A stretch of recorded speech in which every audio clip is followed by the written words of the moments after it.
dress article of clothing. Here's why, actually, you're the worst streamer on the planet.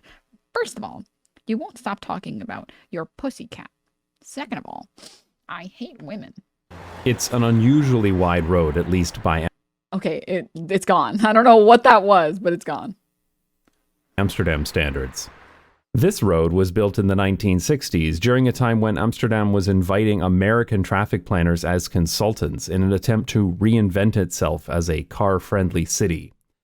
The 1960s were not a good time for cities, and a lot of people's homes were bulldozed to build this road. Every day, this road brings in about 27,000 cars right through the center of the city, so they did what any reasonable municipality would do. They blocked it off to car traffic. Yay! There are many streets in the Netherlands where access for cars has been cut off. My car. I now have to make her feel better by pumping premium and my pocket cannot afford it. This even after the 300 bits kekwa. This is called a knip, literally a cut. In English, urban planners call these modal filters because before Mr. Nacho's Bikes absolutely schools everyone about public transportation, Amsterdam is actually my favorite example to use when people are like, so here's this thing, actually, we can't actually have good public transportation in the US because it's too late. We've already made our country too car-centric. So it's impossible. Amsterdam is one of the best examples of a city that made their city as car-friendly as possible and then realized they made a terrible decision and then immediately tried to make it as bike-friendly as possible. I'll pull up the iconic photo. They filter what kind of traffic can go through. Typically, people walking and cycling can pass without issues, while car drivers cannot. Public transit and emergency vehicles are always allowed as well. And sometimes delivery vehicles are permitted, usually during certain times of the day. This is the standard method that the Netherlands uses to prevent people from driving through a neighborhood, and they make the streets safer and more enjoyable for everyone who lives there. So these modal filters are really nothing unusual for Amsterdam, at least for streets. But Weesperstraat is not a street. Quick segue. This is Amsterdam in the 70s. When during like the big car boom and they were trying to make their city, they were literally bulldozing parts of their city to make it more car friendly. And they realized cars are not sustainable and they're not good for scaling. And in general, they're just worse. Even if you just ignore the fact that cars are worse for the environment than like biking is, they're just worse in every other front. They're worse for community building. They're worse for shopping centers. They're worse for, mental health, physical health. They're just worse. They're worse on every front. Like, it's actually better to not have to drive through traffic and find parking all the time. The sheer size alone as well. Yeah, I mean, it's just the reality that bikes take up space, but they just don't take up nearly as much space as a car does. And the haze, yeah, you can see the smog. This is also before we had really good protections and stuff, just generally federally, or not federally, like globally. They're also worse in terms of noise pollution. That's one that I always forget about. Is a road. While streets are destinations, places where people live, work, and shop, roads like this one have only one purpose: to move as many motor vehicles as possible. You can watch my video about stroads to learn more about the purposes of streets versus roads. So this knip is a bold move, even for Amsterdam, because it's the first one to happen on a major road. They have also blocked off some parallel routes to prevent rat running, where drivers cut through adjacent neighborhoods to avoid traffic. And in each knip, there is a portable barrier with someone working there to redirect any drivers who try to go through. Right now, this is just a test. The municipality has been planning this for years, but they wanted to do it right, by carefully studying the impact on traffic, noise, and pollution. So, Weesperstraat is currently only closed to car traffic for 6 weeks, and only from 6 a.m. to 11 p.m., and the city is studying the results during that time. As you approach the gates on Weesperstraat, the road goes from 2 lanes down to 1, with these flower planters taking up the center lane. This looks kinda ridiculous, of course, but there's only so much you can do to make a car sewer look pretty for 6 weeks.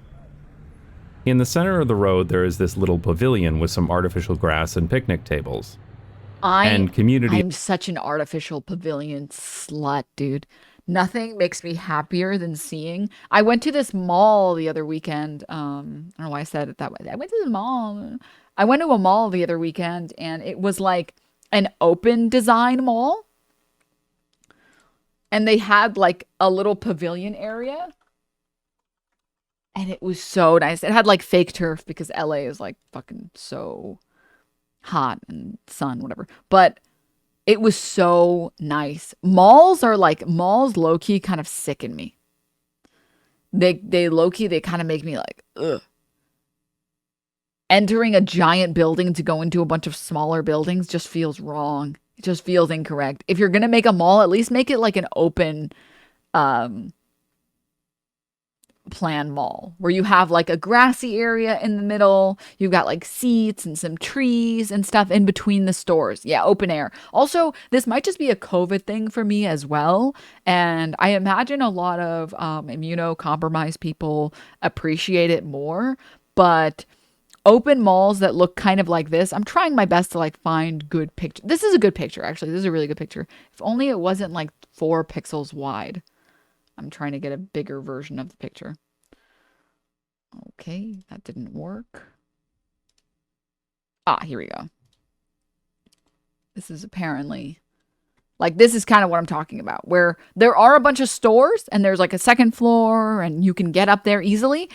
But in the center of a lot of these places and in the in-between, the aisles and stuff, there's like grassy turf or seats or things to do. Tables. I think this is in Hawaii. Sorry if I'm butchering the pronunciation. But you could also do stuff like this. It doesn't have to be super elaborate or anything. Open air malls are just, I am such a fan. It sucks if it's somewhere that's really, really rainy. That sucks, but it's really not that big of a deal. You would just build like what are they called? The things that are above storefront, like entrances. Awnings? Yeah. You would just build awnings between the stores so that you don't have to get wet if you don't want to. You know? So you would have like store awnings so you can just go from like one thing to another thing to another thing, right? But this is like this for me. If we're going to have malls, can we at least make them like we don't have to like destroy malls. But can we at least just do something like this? Please? are being held here during the project. This is being done to help people visualize what a future redesign of this space could look like and to really highlight just how much space is currently devoted to moving cars. There are currently no plans for a permanent design, but the municipality has published a few examples of what the road could look like in the future.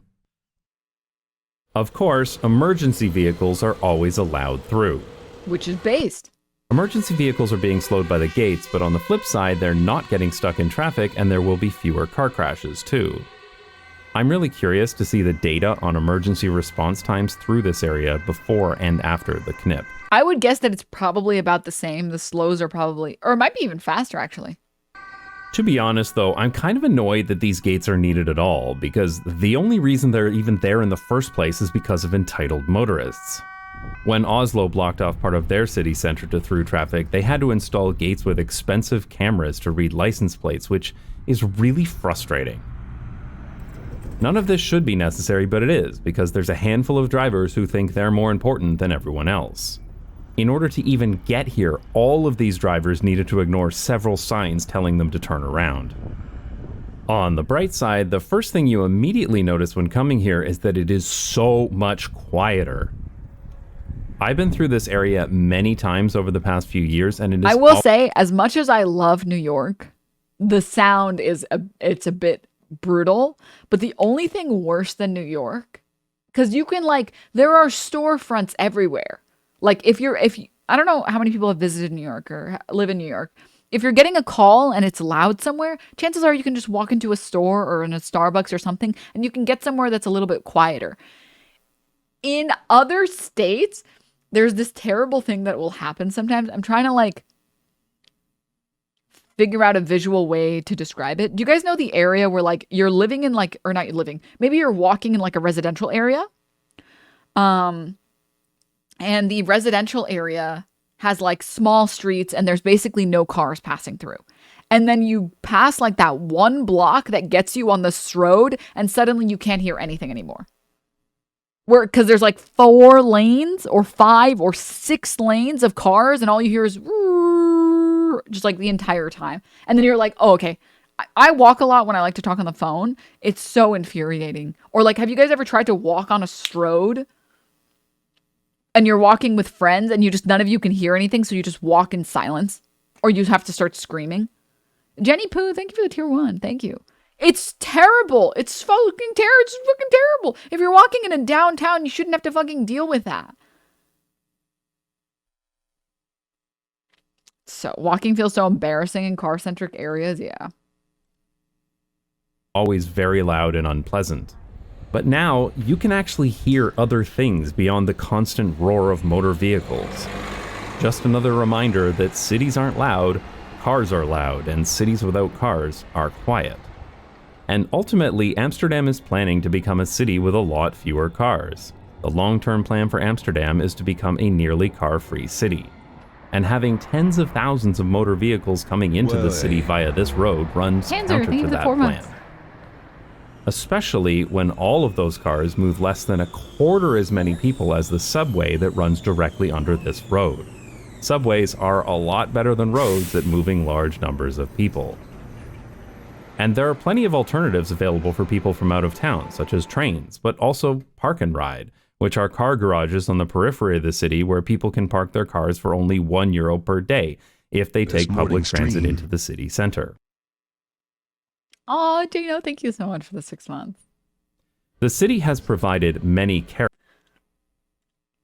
I should ban you for writing this in my fucking chat. If you don't like traffic and loud noises, maybe you could take the toxic gossip. I should shoot you with a gun. But eventually they'll need the sticks if they are ever going to become a nearly car-free city. So the issue is not if Weesperstraat becomes car-free, it's when. And it's clear that the Amsterdam City Council wants that to be sooner rather than later. But nevertheless, this is still a pretty major step, and I am genuinely impressed that the City Council has done this, because everybody knows this will cause a lot of traffic and confusion in the short term, and the right-wingers will be all over it. And of course, they did not disappoint. Right from day one, every right-wing journalist, politician, and $8 blue check was immediately claiming that the knip was a colossal failure. And many of them have been very, let's say, loose with the truth. Oh no, who's going to pick up Grandma? And I totally didn't have to add an extra stop in the middle of the tunnel to create this totally real scenario. Most people choose and need the car. In this part of Amsterdam where 70% of households are car-free. It should be noted that the city is not off-limits to car traffic due to the knip, but only to through traffic. All areas accessible by car before are still accessible now, but if you want to go from the north to the south or vice versa, you have to take... That's so fucking goated. I mean, this is the goal, right? You make public transportation so convenient and driving so inconvenient that people don't want to drive. There's a reason people don't drive in New York. It's inconvenient. It's inconvenient to drive from like Brooklyn to like downtown or like Midtown. It's inconvenient. And people know that it's inconvenient, and that's why they don't do it. And there are still lots of people who live in, for example, like Queens, who own cars, that they use the cars for maybe going to Long Island, or they use the cars for going to upstate, or New Jersey, or for grocery shoppings, but they don't use them anywhere else. When they want to go to the grocery store, when they want to go to like the bodega, they just walk. When they want to go to the city, they just walk and take the train. You know? What's the line about succeeding when the rich also choose to take public transportation? Yeah, I mean, in New York, people still take public transport. Like, fucking, I had like millionaire bosses that still took public transport. The only time that they would take like Ubers or taxis is like, if it was like the dead of night, like it was like 3 a.m., Because at that point, there isn't as much traffic. You know? Highway instead of driving right through the middle of the city. Needless to say, this brought out the people who claim that actually this causes more pollution because cars need to go a longer distance and get stuck in traffic. I've heard this argument so many times in Canada as well, and it just makes me laugh. These drivers are always really concerned about the pollution caused by their cars, but only when they're not allowed to drive wherever they want, whenever they want, and as fast as they want. At all other times, they don't give a shit. At least not enough to actually do anything that makes them drive less. The truth is that Amsterdam has too many cars. It's actually unusual how car-friendly the center of Amsterdam is compared to many other cities in the Netherlands, or even Germany for that matter.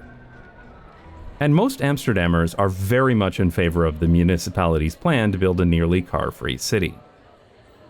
Ultimately, this is yet another example of the age-old problem of the personal convenience of driving for an individual driver coming up against the health, safety, and comfort of the people who live in the area that's being driven through, the vast majority of whom don't even own cars.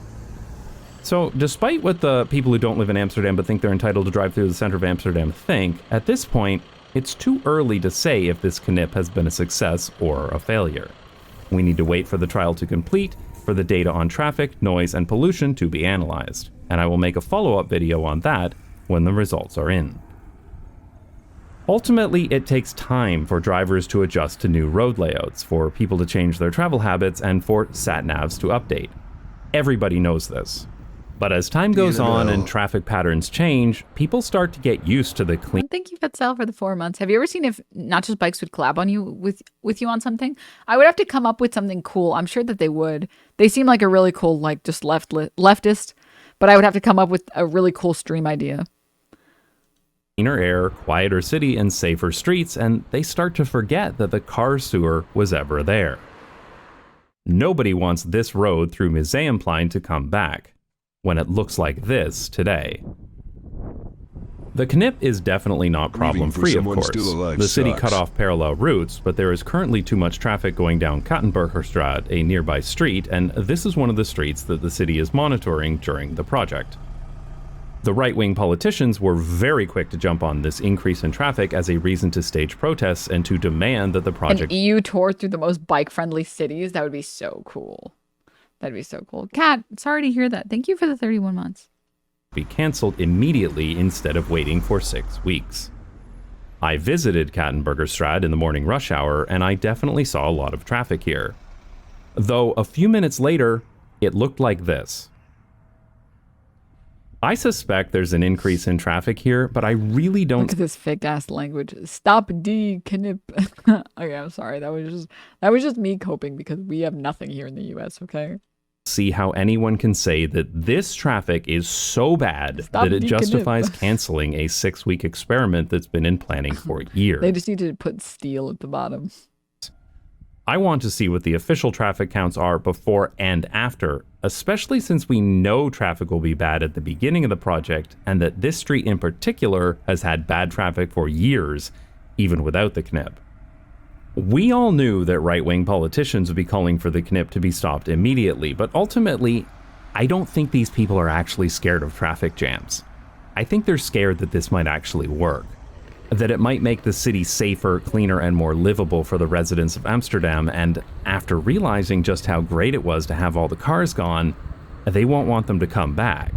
And nothing scares the car lobbyists more than people realizing they'd be better off without them. Dude, I'm gonna cry watching the fucking... I'm gonna cry watching people fucking walk around in these clips, and bike around, because I'm just like, I want what she has. Look at this. I want what they have. Quieter city and safer streets, and they start to forget that the car sewer was ever there. Nobody wants this road through Museumplein to come back, when it looks like this today. The knip is definitely not problem-free, of course. Blueberry The city onions, cut off so. parallel routes, but there is currently too much traffic going down Kattenbergerstraat, a nearby street, and Denims this is one of the furnace, I think streets you that should the show city both is... sides of the car debate. I recommend watching Lane Man. Hudson has been on TikTok. They recently posted a video on Amsterdam that presents a compelling argument for car-centered cities. I can't tell if you're joking or not.